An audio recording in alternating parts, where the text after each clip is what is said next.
Depression বা মানসিক অবসাদ শুধুমাত্র একটা মন খারাপ বা মনের রোগ নয়।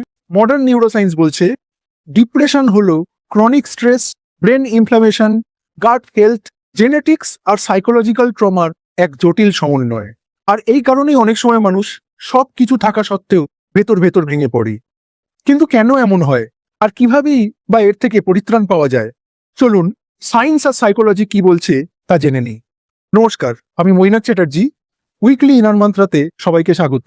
এখানে আমরা মাইন্ড মাস্টারি, মেডিটেশন, মাইন্ডফুলনেস আর কনসাস লিভিং নিয়ে ডিসকাশন করি।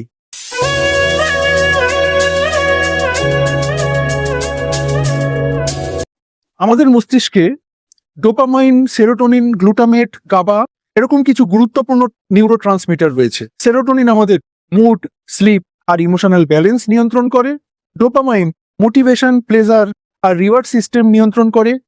আর গাবা ব্রেনকে শান্ত রাখতে সাহায্য করে। যখন দীর্ঘদিন ধরে স্ট্রেস, ট্রমা, লোনলিনেস বা ইমোশনাল পেইন চলতে থাকে, এই নিউরো ট্রান্সমিটারগুলোর ভারসাম্য নষ্ট হতে শুরু করে। একই সঙ্গে শরীরের স্ট্রেস রেসপন্স সিস্টেম, যাকে এইচপি অ্যাক্সিস বলা হয়, অতিরিক্ত সক্রিয় হয়ে যায়।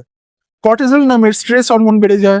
দীর্ঘদিন ধরে হাই কর্টিসল হিপোক্যাম্পাস আর প্রিফ্রন্টাল কর্টেক্সের মতো ব্রেনের হাই রিজিয়নকে ক্ষতিগ্রস্ত করতে পারে।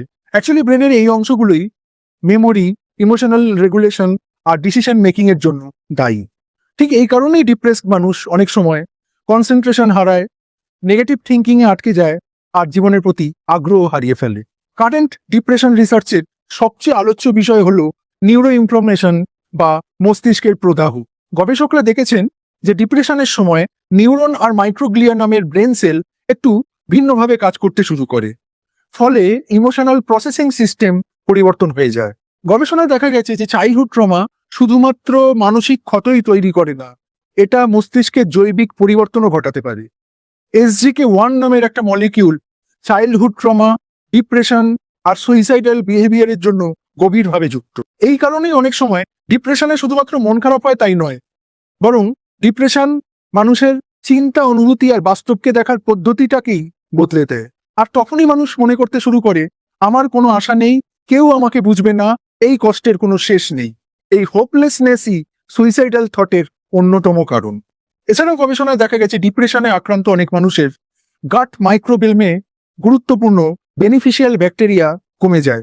এর ফলে সেরোটোনিন আর গাবা উৎপাদনও কমতে থাকে। এই কারণেই বিজ্ঞানীরা আজ গাট ব্রেন অ্যাক্সিসকে ডিপ্রেশনের অন্যতম মূল কারণ হিসেবে দেখছেন। আচ্ছা, এর থেকে কি মুক্তি সম্ভব? সুখবর হলো অবশ্যই সম্ভব, কারণ আমাদের মস্তিষ্ক প্রতিনিয়ত পরিবর্তিত হচ্ছে। আর এই পরিবর্তনকে বলে নিউরোপ্লাস্টিসিটি।